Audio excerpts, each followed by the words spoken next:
Today's stuff we're going to be learning is Bava Kamma Daf Nun Bet. This week's learning is sponsored by Michelle Feiglin in loving memory of her father, Natan ben Dvora v'Shlomo Elimelech, on his 8th yahrzeit, and for the refuah shlema of her grandson, Neriah Yosef Hoshea ben Avital. My father was liberated from Buchenwald and rebuilt his life in Melbourne, Australia. He inspired my love of learning Torah, and every lunchtime in the middle of his working day could be found in front of his Gemara. He had great success in business, but always said that his biggest success was his family. This week's learning is sponsored for the refuah shlema of Shelley Bat Sarah Nina, and also saddened by the news of all the soldiers lost over the weekend. Hoping for a quieter week and take resolution to what's going on here. Okay, even have a reference to complicated situations, leadership issues in today's daf. Okay, starting from the bottom of Nun Aleph Amud Bet, we're going to start with, go back to the last line that we learned, and there's a study guide for today.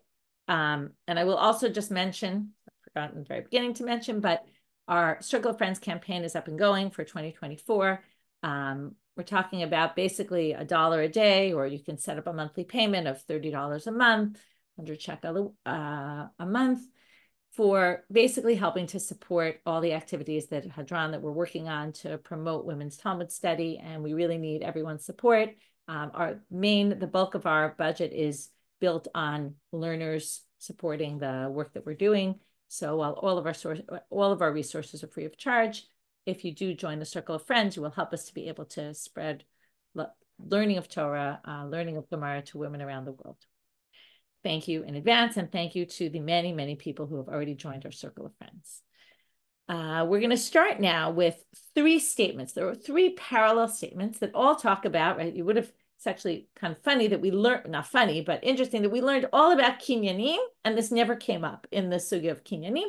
This is something that you find often in the Gemara, where you learn a topic and you think that when the Gemara is talking about that topic, they've covered everything, and all of a sudden you learn now that there's something new, which kind of should have been mentioned there, but ends up being mentioned here. So because we mentioned this thing about the dalyo, which we had 2 opinions about what it was, either it's the dali, which is a pail that you use to draw the water out of the well, or it's a cover to the well. So we talked about Hamocher Bor Rabbi Elazar said, we're going to have 3 statements by 3 different people, but all kind of address the similar issue with a different item, and a different item that they're trying to acquire, and a different item that they acquire it with. So we have a person who sells a bore, okay, a well or a cistern, to his friend. The Gemara says, how could that possibly be? When you buy a bore, it's basically buying land, because the bore is in land, right? It's connected to the land. And therefore, it's like buying land. Land can be acquired in 3 ways. We've learned this all in Kiddushin: kesef, shtar, or chazaka. Money, a document, right? Passing over the document, passing over the money for the sale, or chazaka. Chazaka means I basically go and I do some sort of action showing ownership of the property. I start, planting or digging in your property, something like that, which shows ownership. But we're going to learn it's not so clear cut that that's how you show ownership. So it needs one more thing, which is very surprising. They didn't talk about this before, but it seems pretty basic. So now the Gemara says, I don't understand how if you pass the dali, you acquire the bore. That's not kesef, it's not shtar, it's not chazaka. They don't even mention shtar because it's obvious. But right, if it was money, it should be required with money. If you were doing the kinyan with chazaka, so you should do a chazaka. To which they say, oh, this is a chazaka, meaning what? I'm going to acquire the bore from you, let's say. You give me the cover or the pail, and then I go and draw some water from the well, meaning they forgot to tell you the second part. The first part is you give me the dali. At that point, I'm not the owner, but you give me the dali, and then I go draw water out of the well.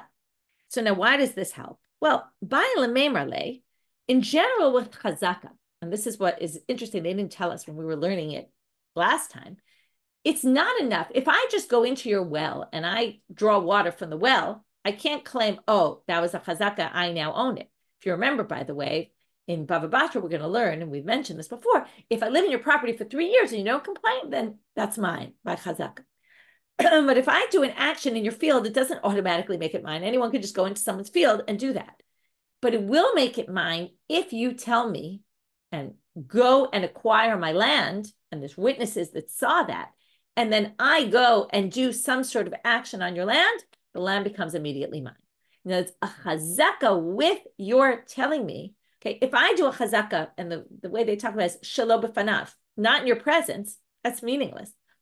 But if I do it with not in your presence, and by the way, if I do it in your presence, if you're standing there and I go do an act of chazaka showing ownership, it becomes mine, because otherwise you would have complained and said, what are you doing? Drawing water out of my well, that's mine. So the fact that you didn't protest shows. But if you're not there, it doesn't help unless you say the words lech chazek uknei. If you say, go and acquire it, and then I go and acquire it, again, we're missing that. I didn't tell you that, but I did some sort of act of acquiring by, let's say, drawing water out of the well or covering the well, if we call it a cover, then it will be mine. And then it's through chazaka. But kevan shemasar lo del yoso, by you giving me the delete, it's as if you said, you didn't say lech chazek uknei, but you gave me the cover or the pail for the well. That means you're basically telling me, oh, you can go and acquire it, it's yours. The next case will be even more obvious, okay? Because the wells we don't relate to as well. We don't own wells, but we do own houses or rent houses or apartments, and this one will be much more familiar to you. Amar Rabbi Yisrael ben Levi, hamocher bayit lechavero, if you sell a house to someone, kevan shemasar lo mafteach kana, as soon as you give him the key, he acquires it, right? This isn't like a kinyan agav where I acquired, right? I did like a symbolic act, or chalipin where I did a symbolic act and it looks like, no, this is an object that's critical for use of that item. If I don't have a key to my house, well, the house is not mine, right? The key is symbolic of ownership. So they now say again, echidami. Now, nowadays, you say if you give the key, that shows you're obviously giving it over. But also, you wouldn't really sell property without a written shtar, right? You would sign a contract before you gave the key. So also nowadays, we still have the shtar, let's say. But they say this, same question as before. If it's money, then it should, if you were planning to acquire it with money, well, where's the money? We don't see the money transpiring, right? Nowadays, we do both money, right? You don't get the house usually until you pay money. The sale is not a sale, and have a contract. We do both. And this isn't chazaka. To which they answer, no. Really, the person was going to acquire the house through chazaka, like changing the locks on the door, let's say, right? But as soon as the person gives them the key, it's as if they said, oh, go and, now you can do whatever you want in my house, and you can acquire it through chazaka. So, again, when you give someone the house, if they're going to acquire it through chazaka and not a signed document, and not money, you have to say the words lech chazek uknei. In this case, he didn't say the words lech chazek uknei, but he did give the key over. So by giving the key over, kevan shemasar lo maftach, keman da'amar le lech chazek uknei. Okay, same thing. Third case, Amar Rish Lakish mishum Rabbi Yanai. Notice, like I said, each time it's somebody else talking about a different situation, but all really the same kind of idea. If you sell your friend a flock, let's say a flock of sheep, once you give over the mashkuchit, which we're going to see what that is in a minute, he acquires it. Hey chidami, what's the case? Iba mashicha. Now, when you want to acquire animals, you either do mashicha, you pull the animal toward you, and that's already acquiring, or Masira, which is the person passes you the reins of the animal. So you don't necessarily have to pull it, but you get the reins in your hand. That's passing it over. Those are the two ways generally animals are acquired, Mashicha or Masira. Now, in this case, right, you didn't do Mashicha, you didn't do Masira. What did you got? You got this mashkuchit, which we don't even know what it is. Lo alam b'Mashicha. Really, you did Mashicha, but the person had to say, Lech meshochu knei. Here, it seems that you were doing, you really ended up acquiring through one act of Mashicha, but the whole flock really. Okay, and it's like he said to you, Lech meshech uknei, go pull this and it will be yours. And again, it was one act that goes, so you, in the end, he did Mashicha, but because you said, take this item, which we're going to see in a minute, is symbolic of the entire flock. As soon as he pulls I just want to double check. I think he's pulling one of the animals. Let me see if I can figure this out. All right. I think he would acquire one of the animals. And then I'm going to walk in front of him. Animal perspective. All right. Okay, I don't see right now, but I think it's that he acquires one of the animals and acquires the mashkuchit, which we'll see might even be one of the animals. And that is symbolic of him acquiring all of them. So now we're going to see what is this mashkuchit and why is it so critical, like the key to the house. So my mashkuchit, hachatir. So we're going to have a debate between here, which is Babylonia, and Rabbi Yaakov, who's in Israel. And this could be also a difference of how things worked out. So now, what are you saying? Rashi says, no, but he doesn't really relate to this specifically. No. Okay. Rabbi Yaakov Omer, so hachatir gemur karkashta. So in Bavel, they say it's the bell that you use to ring to basically get all of the animals to follow you. Okay? Rabbi Yaakov Omer, Iza da'az l'baresh adra. Okay, Rabbi Yaakov says, no, the mashkuchit is the animal that leads the flock. There's one animal that all the animals follow, and that's the mashkuchit. What I know that Rashi says that. What I was confused about, I'll explain to you, is that you have to say lech meshoch ukne. It's like the previous. You do this as symbolic, and then you do the mashicha actually. So the question is, did you do the mashicha on one animal as symbolic for all of them? You know, and that this is in place of needing any mashicha for each individual animal. In the other cases, right here, you want to get the whole flock. Do you have to do mashicha with each animal? I don't think so. I think it was enough that he says acquire this through mashicha, and then you'll acquire everything else. Or if you say it's the bell, maybe then you actually have to pull one of the animals. So anyway, yeah. I mean, I can look this up further, but I don't think it's so critical, not worth our time right now. So now what happens is, so we have this debate. Is it the bell? And whatever it is, it's like the key. It's symbolic of acquiring the whole Eder. Either it's the bell or it's the leader of the flock. Now, the leader of the flock is basically the animal that everybody follows, okay? So now they're going to say, and if you didn't believe me that there's such a thing, the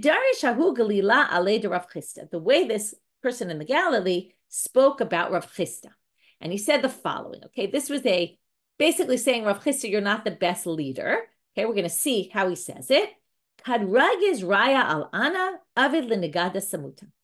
When the head of the flock, not the leader of the flock animals, but the human who's in charge, the shepherd, is angry at his flock, what will he do? He will make the leader of the flock, the nagada, the head of the flock, he will make him blind. Okay, and what will happen? Rashi explains, a blind leader, what will they do? They'll fall into a pit. Everybody will fall into the pit after them. Okay, now here we get to when you have a problem, right? And there's a leader that seems to be problematic, right? This is a sign that God was angry at the leader, at the flock, really. And as a result, what did he do? He blinded the leader, and everybody followed that blind leader. And it's all the fault of the leader, really. I mean, it's all the fault of God punished the people in this way, but the leader basically led everybody to fall into this pit. It's actually funny. Rashi gives an example of falling into a pit when that's our whole discussion of what we're doing. In any case, what they're basically saying is a blind leader could bring the downfall of an entire nation, right? So that's what, I'm not getting involved in politics now, but I want to show that there's two interpretations here. And they kind of fit with the way, the word, the arguments that are going on nowadays about how we get into this problem, right? Is it the problem of the leader? And the leader caused us all to kind of get into this bad situation? Or, on the other hand, there's another explanation, which is quoted in a footnote in the Koren. Okay, very interesting explanation from the Ein Eliyahu, that he says that the merit of the leader sometimes, right? The leader is allowed to, has the power to basically lead everybody and get them out of trouble. But sometimes, and this is what he was saying about Rav Chisda, you're a great leader. What's the problem? Your people are the problem. And then, right, what's saying is sometimes the people that God is so angry at the people that he basically doesn't allow the leader to do what the leader could actually succeed in doing otherwise. Okay, so here, I'll read it inside. When the people themselves do not merit this, even a righteous leader cannot help them, as he is like a blind goat and cannot successfully determine how to entreat God for help. Okay, so either which way, it's the leader that causes the problem, but it's not necessarily the leader's fault, right? It could be the people are at fault and they don't merit the great leader that they have.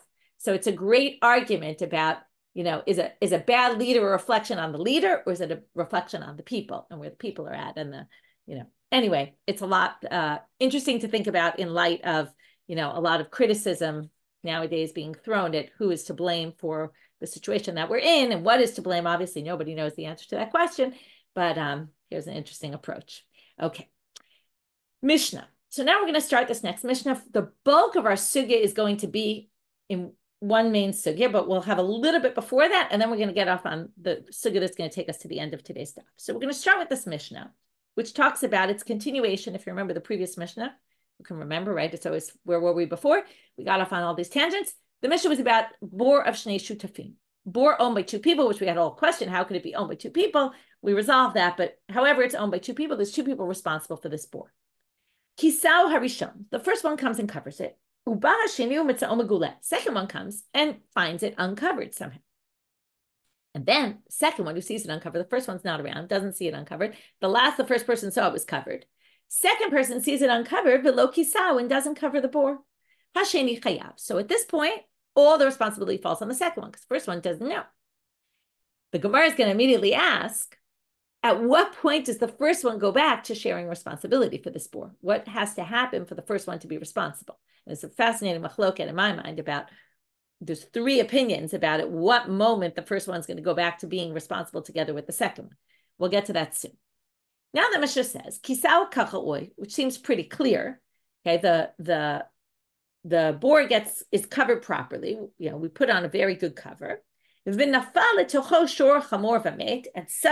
now the Gemara is going to ask, how on earth could this happen? If you covered it properly, how did anyone fall in? Now, obviously, if someone else removed your cover, then that person's responsible, not you. So now we're going to say, patur, excuse me, if you covered it properly, and somehow, which we don't yet know how, but the Gemara will answer it right away, somehow the shor or chamor falls in, but they use shor or chamor because that's what the pasuk uses, you will be exempt. Okay, this seems like a pretty obvious halacha. You did what you were supposed to do, right? You're going to be exempt. So we'll talk about this soon. The whole connection of the continuation of the sugya is going to be based on this line and the line we're going to read right now. Loki sao karaoev and afal tocho shor chamor. You didn't cover it properly, and the shor chamor falls in. Chayav vamet chayav, and they die. You're liable. Now that's also pretty obvious halacha. These two lines seem to be saying something that's so clearly obvious, but we'll get back to it. Now we're going to get to cases that we're not going to deal with today at all, only just in the Mishnah, and they're not so clear cut what they are. We'll deal with it more in the next appeal. But if nafal lefanav mikol kriya, Rashi explains, let's say the bor is mine, and I hire someone to widen the bor inside, and they're making noise because, right, they're knocking on the wall, breaking parts of they're making noise, and an animal kind of gets alarmed by the noise or is interested in the noise and falls into the bor, chayav, I'm liable. But that's if he falls lefanav. Lefanav means kind of, the way the Gemara is going to explain it later, means on his face. Okay, the way we explained the bor, right? Remember the animal was standing and there was 4 tefachim of height, but then it's really from his head going all the way down when we counted that 10 in that weird sugya. Okay. But nafala acharav mikol kriya. But if he falls feet first from the noise, patul. Why is that? The Gemara is going to explain later. I'll already explain it because otherwise it's really hard to read this line. That because his head is up, this must hold like Rav, or at least seemingly like Rav. We'll have to see how it goes like Shmuel, but let's say like Rav, where it's the hevel of the bor, the fumes, and when your head is higher up and you're not down deep in the bor, you're not going to die from the lethal fumes. So if the animal dies anyway, well, then that's not your fault. Now we're on a totally different halacha. This is, again, but it deals with bor. It's connected. Just another detail that we've gone through a million times, which is you're exempt for kelim. You're liable for an animal who dies. So nafala toho shor v'kelav v'nishtabru. If it shor is wearing, let's say he has a saddle or something like that on him, or he has a bell on him, whatever the shor has on him, and the shor died and his utensil, whatever was on the shor, broke, chamor v'kelav v'nitkaru, or the donkey falls in and with his whatever was on him and they tore, right? It could tear, it could break, either which way. So you'll be liable, even though the animal fell in with other things on it, you're only liable for the animal, not for what fell off. If the shor, not the owner, the shor was deaf or shoteh, okay, what it means to be a shor to be shoteh is a good question. Vik, because usually it means lacking intellectual capabilities, right? We assume most shors are lacking that. But maybe a little insane or something. Katan, young one, chayav. If they fall into the bor, you're liable. Now, this is weird. Any shor falls in, you're liable. And now we're going to learn as we go on. Again, we'll see this later, not today. And we'll actually see it a little bit today at the very end. But that a shor who's pikeh, who's aware knowledgeable, of age, then, I don't know what age is, of bar bat mitzvah, I assume that's not the age, but basically they are responsible to be watching where they're going. And if they fall into your bore, you're actually not liable, just like if a person falls in, you're not liable. Now remember, person falls in and they get damaged, you're liable. If they fall in and die, you're not liable, because they should have realized there was a deep pit here and they shouldn't have fallen in it. The burden of responsibility shifts to them. Likewise, apparently, something new that we haven't seen before, a shiur with knowledge, again, with enough capabilities to sense danger, should have been aware and not fallen in, and therefore it's no longer your responsibility. We'll deal with all that later. Ben obat, eved o ama patur. But just like if a person falls in, you're exempt. Also, even if it's a minor child should also be aware of the danger of a bore and shouldn't fall in. And in eved and an ama, you're also going to be patur. This is basically the counter to when we say always that eved is am hadomeh lechamor, they're like donkeys. Here they want you to know, to a certain extent, they're like donkeys. How do we treat them like donkeys, even though we really find that statement very offensive? What it means is they're your property. But when it comes to things that we distinguish between animals and humans, we're going to put them on the human side, okay, where they're treated like humans in the sense that they should have been aware of the danger. And if they fall in, you're not going to be liable. Okay, so now we're going to move on to the Gemara. The first thing the Gemara asks, as I told you, Rishon Ademat Miftar. So we're going to leave all those cases at the end. We're going to deal with them later on. Right, so it's the problem when you learn the Mishna, it opens up all sorts of things. We're going to have to close them for now and focus on the parts we're going to focus on. So first person, that two people dig a pit together, somehow it's owned by both, or they're both responsible. Now we have to start and figure out, okay, so the first person covers it. The second person passes by right on Sunday, they cover it. Monday, the person passes by and sees it uncovered, or maybe a year later, or whatever it is, passes by, sees it uncovered, doesn't deal with the bore. At that point, person number two, okay, let's just call it Ruth and Naomi. Ruth covered it. Naomi, or let's do it, Naomi covered it because Ruth is always the one responsible. Ruth passes by and sees it's not covered and she ignores it. So now what happens? She's going to be liable and Naomi is not liable at all. But at what point does Naomi go back to sharing equal responsibility for this bore? She's going to have to know somehow it was uncovered, but what does it mean to know? And this is why I think it's fascinating. Sugya, what does it mean to know something? Is it seeing? Is it hearing? Right? How many times do you hear news? This happens to me, maybe just because I'm a person who's always distracted by lots of things, but you hear someone had a baby and you don't see them and you don't see, or you hear someone's pregnant and then you don't see them. And then, you forget, like all of a sudden they have a baby. You're like, oh, I didn't know she was pregnant. And then you realize, oh, I did know she was pregnant, but I didn't really, because I don't see her all the time. I didn't see her pregnant. So it's as if it's not real. So that's really what this sugya is getting at. Amarav b'chdei sheyeda. Rav says you have to know. What he means by know, and you'll see in a minute, when the opposite opinion or the opposing opinion is you have to see it with your own eyes. When you see it, okay, when Ruth passes by that bore, Ruth is the one who saw it uncovered. When Naomi goes by a few days later and sees it with her own eyes, that's when she becomes equally responsible with Ruth for not covering it. Shmuel amar b'chdei yodiuhu. Not that you have to know, but Shmuel says as soon as somebody tells you, if Ruth sends a message to Naomi, which would be smart of her to do, and says, our bore is not covered, then as soon as Naomi gets that message, she's responsible, because at that point she knows. Now, Rav thinks, no, by just hearing about it, first of all, hearing someone could be lying, right? Like sometimes you hear information and you're just not sure it's true, like until you read it or see it, or somehow you feel like, is it really true? Did that really happen? Like, it needs to be more tangible for you to actually assume responsibility. That's Rav. Shmuel says, what do you mean? As soon as someone tells you, you heard, you're responsible. Rabbi Yochanan is a little bit of an in-between, although not really in-between. He's really taking Shmuel, but adds one element, which is it's not enough to just hear. You need time to, you hear, but okay, I hear I'm in my house. My bore is somewhere else, okay? Or in this case, Naomi hears her bore is far away. She doesn't have a way to cover it right now. She can't be, the second she hears, you can't make her responsible. She needs time to be able to calculate how much time would it take for her to hire people to get there, cut the trees, right? Cut the wood to make a cover and cover. Okay. That's the amount of time she gets. So she gets a little more time than just hearing, because hearing, if you walk by, so you're there, the assumption is you could come up with something, maybe makeshift till you figure it out. But if you're not on the scene and you just hear about it, so then you need some time to be able to get stuff together. Okay, that's the first sugya. We're going to leave that aside right now. Now we're going to focus on the next line in the Mishnah. So you cover it properly, a shor chamor falls in and dies, you're exempt. So the first question is, what are you talking about? If I covered it properly, how on earth did a shor chamor fall in? What's the reality of this case? To which I'm a Rabbi Yitzchak, and we're going to come back to this. It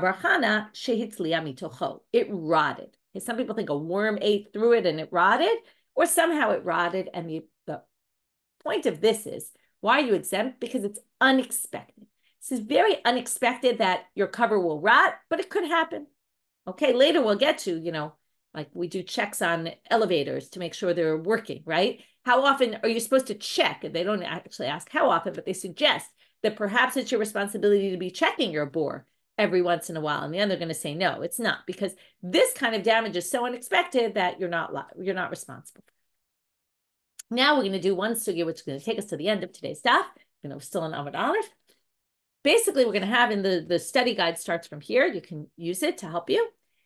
We're now going to we have these two lines of the Mishnah. One is you covered it properly and the animal fell in and died, you're exempt. You didn't cover it properly and the animal fell in, you're liable. Now, both these cases are pretty obvious, and the Gemara is going to ask a question and then suggest that the case in the Mishnah is exactly the case that the question is about.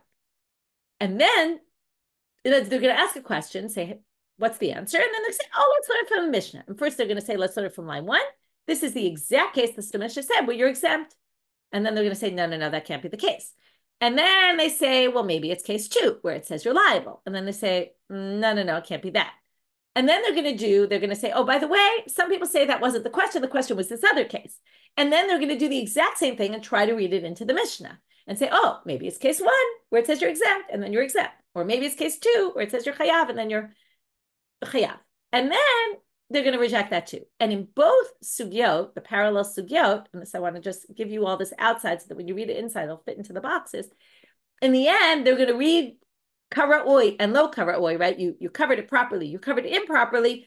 The conclusion of both sugyot is going to be, it's going to be a particular case, okay, that they're going to agree about. Both parallel sugyot are going to agree in the end what the real case of the Mishnah is, and it's not the case the question was asking. Okay, then the very end, so there's going to be 2 attempts to answer the question in version 1, 2 attempts to answer the question in version 2. In version 2 of the question, we're actually going to have a third answer, which is brought from a different source, not from our Mishnah, where we will actually get to an answer to the question, even though I'll leave you with a question that it's not the best comparison. Okay, they're going to compare it to some other case and try to conclude from there, and they're very clear that you can, but I'll leave you for food for thought, really, thinking about whether that's a valid comparison. Okay, so here goes our sugya. Question. Ibailu. Kisau kisoy she'achol ha'amod b'fnei shvarim ve'en yachol ha'amod b'fnei gemalim. This is a very interesting thing. What if I covered, and I tried to think of a parallel in my life, I was struggling, maybe you can think of one. I made a cover, or let's say Ruth. Ruth makes a cover for her bore, her cistern, that is very solid. If a shore comes and walks on it, nothing's going to happen to it. But if a camel, okay, I didn't know camels were heavier than shvarim, but apparently they are. This isn't my world of expertise. But if a camel goes on it, it could either weaken it or actually break it. Okay, it's not up to par for camels. The only thing I started thinking about was you have a toy for kids and for little kids, let's say, and it's safe for little kids. Like a little kid can't break it really, but a bigger kid in the house could actually break the toy, and then you could get hurt by it. And then, could you sue the company? It's not exactly the same idea, but maybe it's something similar. Okay, so basically, now we're going to have to discuss, well, how often do camels walk by? If camels walk by all the time, right? If little kids' toys are in houses with big kids, then obviously you have to assume that big kids could break the toys because they're usually around toys of little kids and they like to break their younger brother's toys or younger sister's toys. Anyway, it's something to maybe think about a direction. I'm not sure if it's really the same. So now what happens? It can withstand shvalim. It can't withstand gemalim. And what happened? Now we want to know a question. What if the following thing happens? Achu gemalim va'ahua. So the camels walked by and weakened it or perhaps broke it. Va'atu shvalim. And obviously I didn't see that it was broken. Va'atu shvalim v'naflu bei. And then the oxen, an ox falls into the pit. Now it was protected from oxen. Oxen weren't supposed to fall into that pit. But they did because the camels walked by. So mine, what's the halach? Now, before they finish, they say, well, in what case, right? Again, is it common for camels to be in this town? Is it not common, right? If it's in Ranana, we don't have oxen or camels, right? But maybe it's a place where oxen are all the time there, but not camels. So, what's the case? If there's camels all over there, then obviously, posheahu. Well, then I should have assumed that camels will walk by and break that cover, and therefore, obviously, I'm responsible if an ox falls in. If there aren't camels around, then obviously I'm anus. If it's a place where there's never camels and somehow a camel wanders in, I shouldn't have had to think about that. Well, it's a case where sometimes camels come by, okay? Meaning it's not totally atypical, right? This is a classic Gemara example, right? It's not this extreme, it's not that extreme, it's somewhere in the middle. And then, do we say here are the two sides? Because sometimes they show up. So I'm a poshea. I should have said, I should have thought of the fact that this isn't going to withhold the pressure of the oxen, of the camels.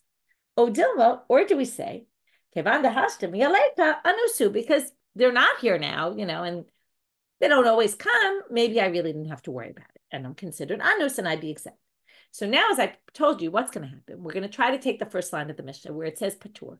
And by process of elimination, say it can't be this, it can't be that, it can't be that. It must be our case. But then they're going to reject it. And then they're going to do the same thing with the second line where it says chayav. It must be your chayav in this case, and that must be the case they're talking about. And then they reject it as well. So tashma, kisal karaoy, v'nafal l'tocho shor chamor v'meit patur. If you cover it properly and the shor chamor falls in, you're exempt. What's the case? If karaoy means it withstood even camels, well, then how did they fall in? Now, we already know the answer to this question. This is what we're going to go back to. They fell in because it rotted. That was a third possibility, not because a shore walked on it, not because a camel walked on it, but because it rotted, and that was an atypical, and that's why you're going to be exempt. That we already answered. But right now, it's as if we don't know that. So they say it can't be that. Well, so therefore it must be, it must be our case. Turning now to Amabet, it was good for oxen, but it wasn't good. So when it says karaoy, it means good for oxen. It didn't mean good for camels. Now, within the not ro'eh for camels, there's a bunch of different options. Are there lots of camels coming through? Are there no camels coming through? Or the in between? So again, process of elimination, and we're going to get to the fact that it must be, it's sufficient protection for oxen, but it's not sufficient protection for camels. And camels only go through once in a while. And boom, that's our case. Okay, so if there's so many gemalim around, amai patur, you should be exempt. You should be responsible. That was negligent. If there aren't a lot of camels that go through there, there's almost none. Pshita anusu, and then somehow a camel comes by. Of course, I didn't need to create a cover that was sufficient for camels if no camels come here. And lalav, it must be da'atim leprakim. They come once in a while. Va'atu gmalim ve'erua, and what it actually happened was the camels weakened the cover. Va'atu shvalim v'naflu bei, and then in came the oxen. They fell in. V'katani patur, and it says you're exempt. So basically, by process of elimination, they say that must be the case in the Mishnah. And what do you see here? Exempt. And there's your answer. Therefore, you must say, since there aren't any camels right now, and it's, they don't come so often, well, we must view you as anus. It's not your fault. But the Gemara says, no.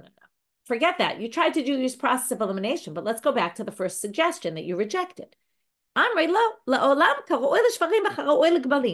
you put in a cover that was sufficient for protection from oxen falling in and sufficient protection from camels. And then, well, you said, well, how on earth did the ox fall into the pit? Rabbi Yitzchak, so we go back to what we already answered. It must be that it rotted. Okay, and therefore, it was again unexpected, right? We have unexpected. It was definitely not right. We talked about perhaps you could have an in-between, but it's not the in-between where it was, enough for the oxen, but not enough for the camels, which is an in-between kind of expectation that it could have happened. No, we're talking about the extreme. Something really rare happened. It shouldn't have really happened, and somehow it did. Next, right? I see people are writing about bridges that can hold trucks, bus, you could talk about things like that. That's a good comparison also. Tashma.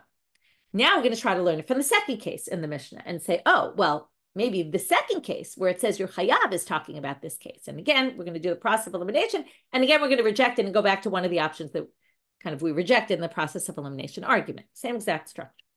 So if you didn't cover it properly, and then the animal falls in, you're liable. What's the case?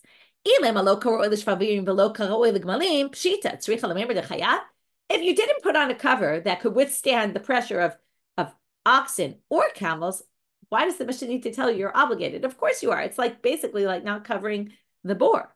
It must be. So it must be. It was good enough for the oxen, but not good enough for the camels.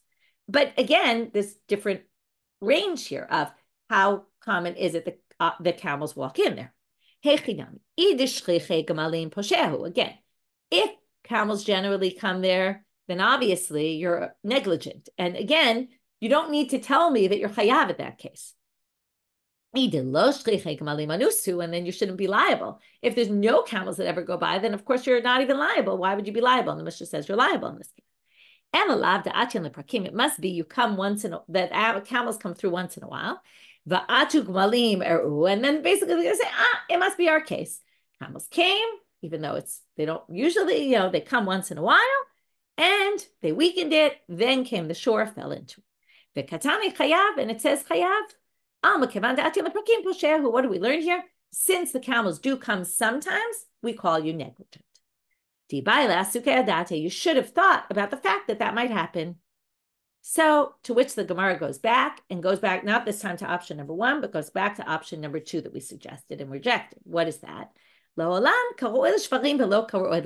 it says lo kara'oi, it does mean our case, okay, somewhat, but not exactly. It is the case where it was good enough for oxen, but not good enough for, right? When we read it, we thought it meant not good at all. But now they're saying, no, that's too obvious. But what's it coming? It's a case where it was sufficient for oxen, but it wasn't sufficient to protect from camels. But not the case we're looking for where it's in between. Sometimes camels come, not all the time. No, but all the time camels come through, or it's common anyway. But you said before, isn't it totally obvious that you're chayav? Why is it telling you something so obvious? To which they have the best answer or common answer. They wanted to compare it to case number 1.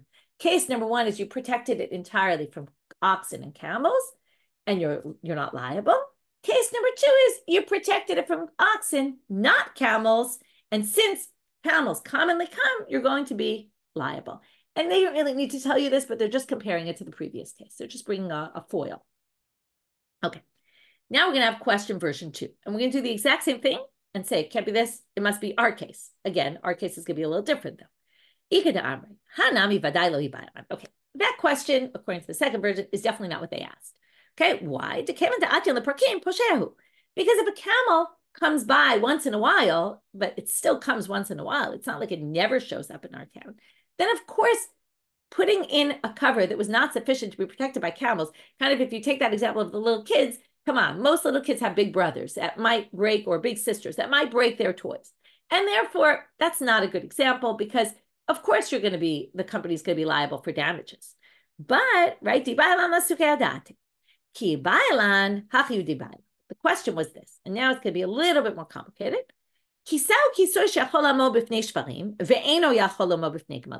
Let's say I covered it for oxen, but it's not sufficient for the camels. And in this case, it's very common the camels come through. So I did something negligent. But what actually happened wasn't that the camel came and ruined the cover. No. But the rare type of damage happened. It ended up rotting. Mahu. Now, here's the two sides.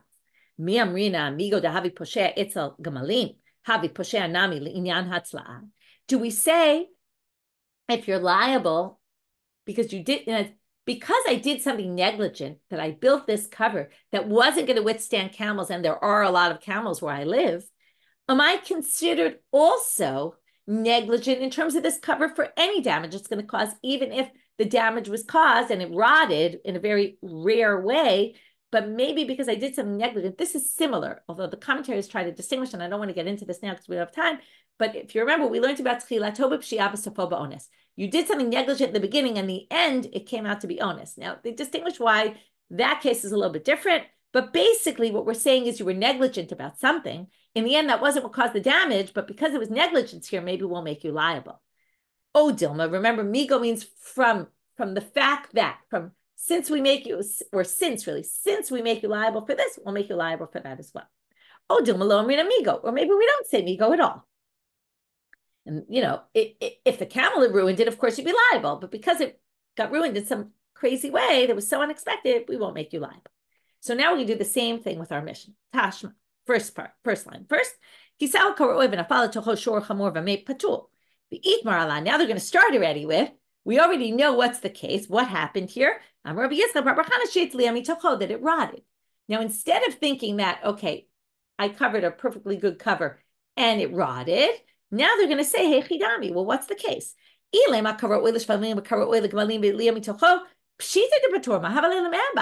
we think it's the case that we thought of originally, I made a perfectly good cover. Somehow, some crazy thing happened and it rotted. I need a Mishna to tell me I'm exempt. Of course I'm exempt. What did I do wrong? Right? So, elalav, it must be, if not that, our case. Hitzliah, but I did it karaoy. What is karaoy? Karaoy is karaoy l'shvarim, but it wasn't ra'oy l'gmalim. So elalav karaoy l'shvarim below karaoy l'gmalim and shchichei gmalim. And there are lots of camels that go through. And hitzliah mitochov katane patur. And then if we read it that way, that that's the case of our Mishnah, they have no reason to think that's the case of our Mishnah. They're just suggesting if it's not the basic case, maybe it's our case. And to which they say, then I would obviously not be liable because the Mishnah says patur. To which the Gemara is going to reject, as I told you before. And now we're going to conclude the same thing we concluded last time. That what's really the case in the Mishnah? Karaoy means I did a perfectly good cover. And some crazy onus happened and it rotted. And if you want to say, well, what else could I have done better? This goes back to something I mentioned before. Maybe you have to check it every once in a while, just in case, right? Like we check elevators, they might break more often than this, but basically maybe you have to check it, or bridges or any of this stuff. Tashma, next attempt to learn, same thing we're going to do with the second line. So I didn't cover it properly and the shore falls in and dies, I'm liable. Hey, chidami, what's the case? Ilema, if you say lo cover oil means lo cover oil shvarim, but lo cover oil gmalim again. Remember the chayav? Do you need to tell me you're liable? Of course, you're liable. Elalav, it must be cover oil shvarim, but lo cover oil gmalim. It must be. It was somewhat good. It was good for oxen. It just wasn't good for camels. And again, we're going to split it into idishchiche gmalim posheahu. If there's a lot of camels going by, then obviously you're poshea. If there aren't a lot of camels, then obviously you're not chayav. So again, you don't need to give that case. You don't need to give this case. It's obvious what the halacha is. And it can't be the second one because this one says you're chayav. So, and this one says patur. It must be there are a lot of camels, but it wasn't on account of the camels. It was on account of the rotting. And what does it say in the Mishnah? Chayav. So again, by process of elimination, again, it's not the most convincing, right? But maybe this is the case of the Mishnah. And in which case we would conclude, Alma Amrina, Migid have a posher linyan, Kamalim have a posher linyan atlas. So just like you're liable for that, you're liable for the rod. Amre lo. I say no. Let's go back to option 2. Olam. So what happened? In the Mishnah, they're talking about a case where it was good for oxen, it wasn't good for camels, and there are a lot of camels that come through. And the camels came in and weakened it, and the oxen went in and fell. And you want to say this is obvious, and again, this is the same conclusion we came to in version number 1 of the question. Then posheahu, Well, I did nasib reisha kisau karaoi nasib sefer nami lo kisau. They just wanted to bring a foil to the first case. It's not really necessary. It's pretty obvious that you'd be liable because there's a lot of camels that come through. And then it doesn't teach us anything about our case because in fact, it did get ruined by the camels and not from the rotting. So we tried 2 attempts to get to answers to each version of the question. But now we're going to have a third source. That's a second source because this was the same source, but a third attempt to try to prove it. And we're going to succeed, even though I told you already from the beginning, you have to think about if it's really a fair comparison.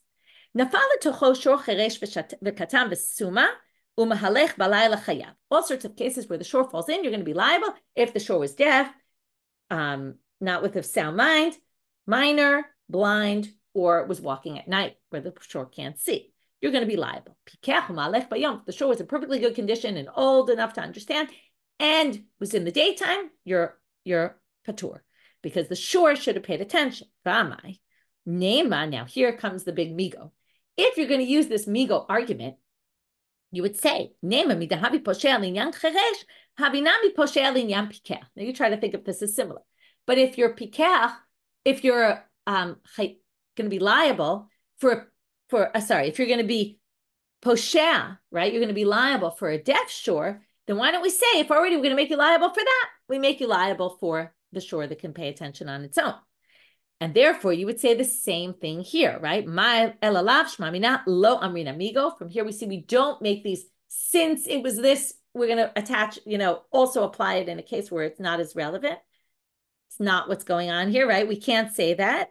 Therefore, shmamina, that we don't say migo, and actually you'd be exempt if it got worn away by rotting, even though you built a cover that wasn't really sufficient for protecting from camels. Okay, with this, we finish our daf. We'll do a very quick review. We started with those 3 cases of things that you could transfer over to someone, and as long as they do it with some other kind of kinyan that is a valid kinyan, right? But it needs right, because it's a somewhat symbolic act that you're doing the kinyan with, so the other act works to say, oh yes, I'm passing over ownership. But then we got to that interesting line about a leader and a faulty leader or a faulty people that their leader can't properly lead them. Either which way, it's about a blind leader. And then we got to this Mishna about different halachot of bor. And from there, we really got off on these 2 questions. That was the main thing, right? We have one thing about when does the first person go back to being responsible, when they hear about it, or when they hear about it and have time to fix it, or only maybe when they actually see the bor uncovered. They go back to being, again, equally responsible with the other.